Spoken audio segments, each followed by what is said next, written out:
We're here at Pilot Point, Texas, home of Chad and Susie Chance and CSC Ranches, and we are making a video today on the specimen shoe for the live shoeing. And we got a special guest, Mr. Robert Jukes. Today the sponsor of the class is the Liberty Live Shoeing, and Robert's going to be showing you how to make it. Right guys, we got the shoeing specimen. It's a suspensory front. It's out of two pieces of 1" by 5/16, 5 inches long, welded in the toe. It's punched for 6 Capewell SB5s. I've used an oval punch. I just prefer an oval punch. It seems like the nails seem to really lock down in there,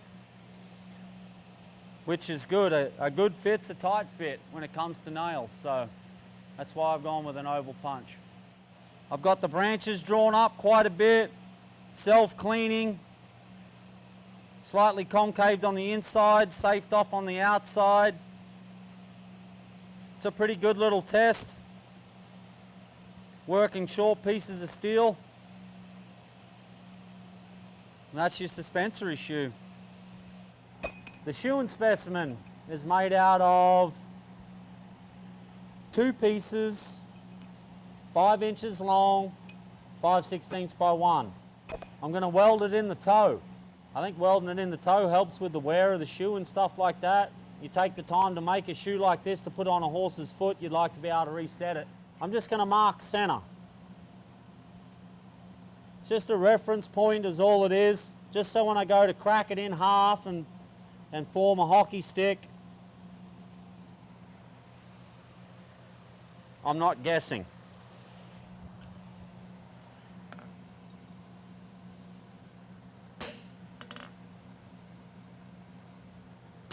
All right, find center. Fold it shut.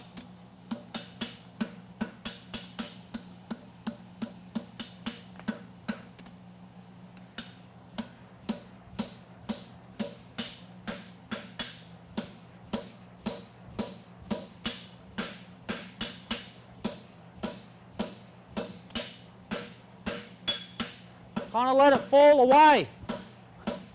Form a bit of a radius in the toe.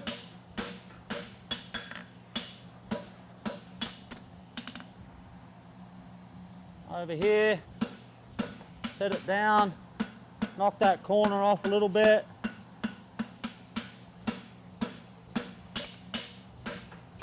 Flatten it out, get some width.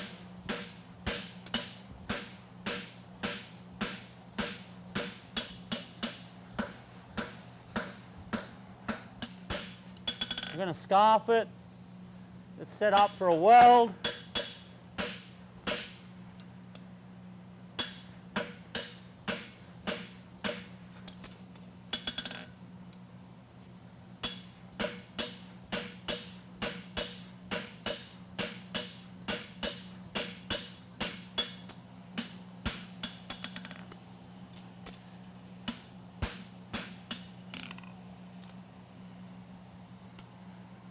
Got our hockey stick.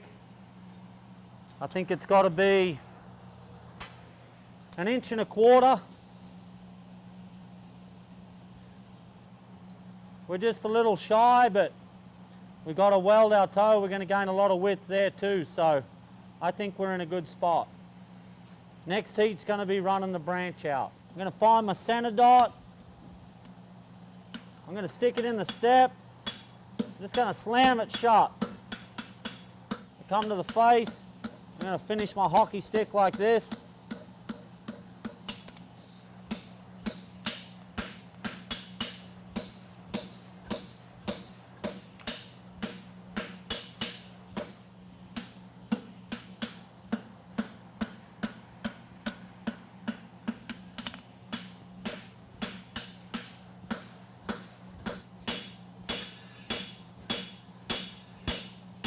I like the step scarf because it cuts the thickness in half, and then when you jump them together, you don't have to forge a whole lot. You just got to kind of get the seams tied in, and then you've pretty much got your thickness. You don't have to forge a big bubble out. Take a heat, run our branch up.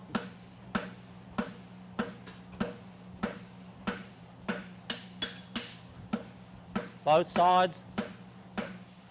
And get it run up nice and square, about halfway. Then we're going to start putting our safing on and the concave on the inside.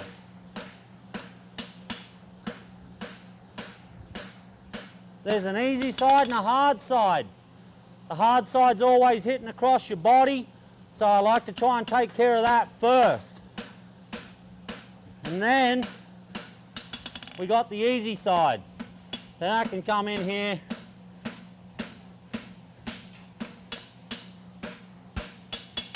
and get it cleaned up really nice. On the heel, I've pretty much got this stick ready to go. I don't really worry about the heel too much because on the specimen shoe I used a V Hardy crop. So I just run it out, I just try and look for the section I want. The material you're given is going to be a scotch too much because I cropped a little off the heels with a V Hardy. You'll see that here in a little bit. Second branch, running it up. Hard side. Get it in first.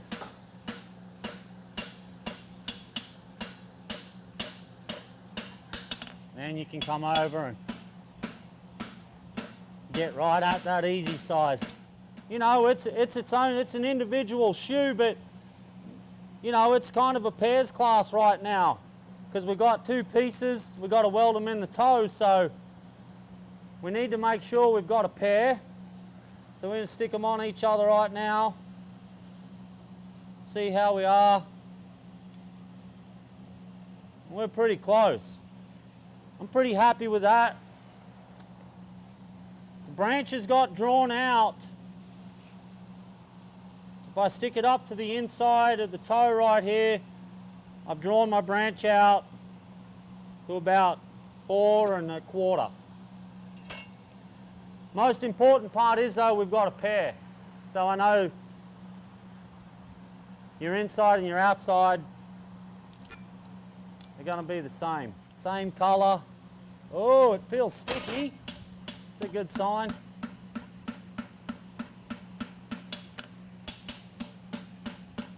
Just get the seams pulled together. Don't overdo it on the first go.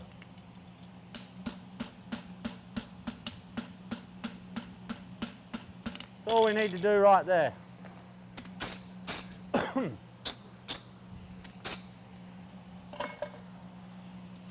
little more flux. What kind of flux is that? Iron Mountain, the best. All right, welding heat number 2. Try and get them seams to disappear.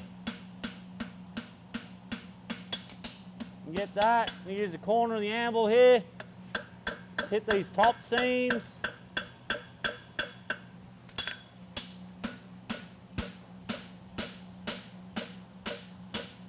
So we're a little bubbled out on the back side, and we've got 2 big corners right here. So I'm going to come out, I'm going to use the horizon, and I'm going to hit these bubbles a little bit.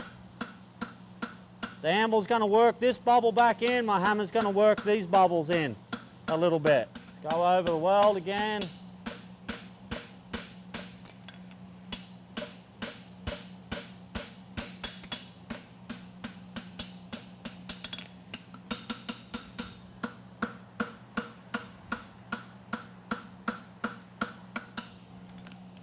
Other side.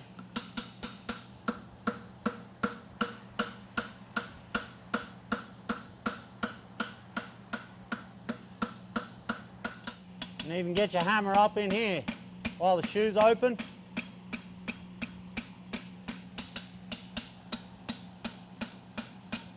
I'm just going to turn both branches at the same time. There's not a lot of shape in the branches, so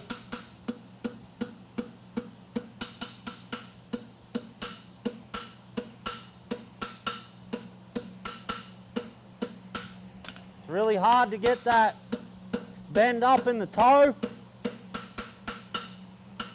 Just got to stick it on the horn. Take your time. If it's getting too tight, come back and hit your lumps, knock it open. All right, I got my branches turned. It's too long, so we've got to crop the heels off. I'm going to do that in the next heat, and after I crop my heels off, I'm going to go and rasp it and get everything rasped in there before I punch my nail holes. All right, so we're going to crop our heels. I've got it set up where I'm going to crop it back to 4 5/8.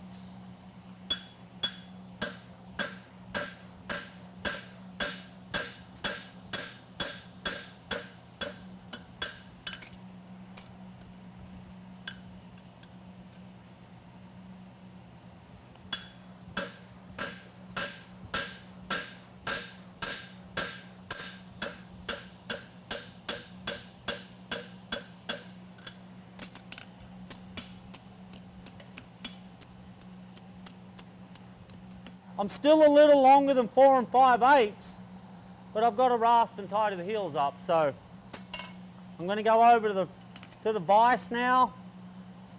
I'm going to cut the toe shape in. I'm going to tidy my heels up, give it an overall clean up. I've still got some more to do after I get my nail holes punched, but I just like doing that. Like, I like to see, you know, the shape, take the lumps and bumps off it everywhere, and then I can really see where I need to be putting my nail holes. Get these nail holes marked out. First and second straddle the back edge of the toe. Yeah, the first and second, split the back edge of the toe.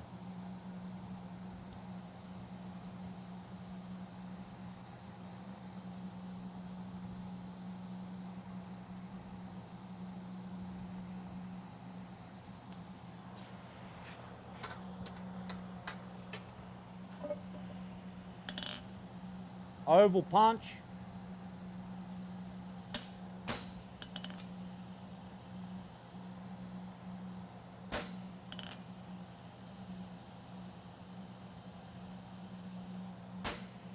All right, we've got our nail holes marked out.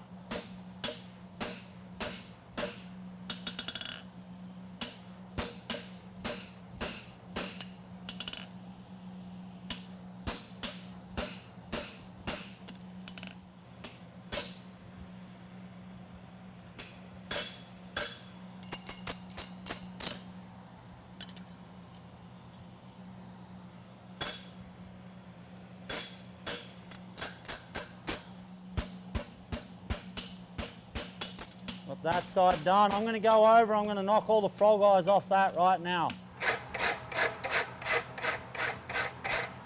Get that siphon to come all the way up to the toenail. Get the frog eyes off the inside.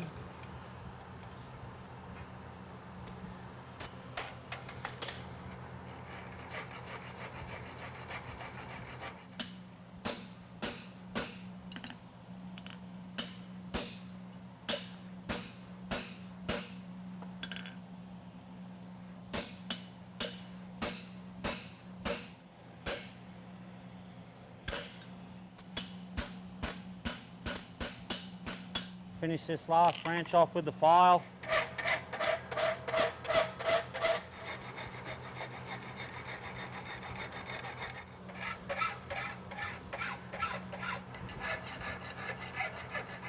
Cleaned up here, get all the slag off it. Quickly pat the nail holes.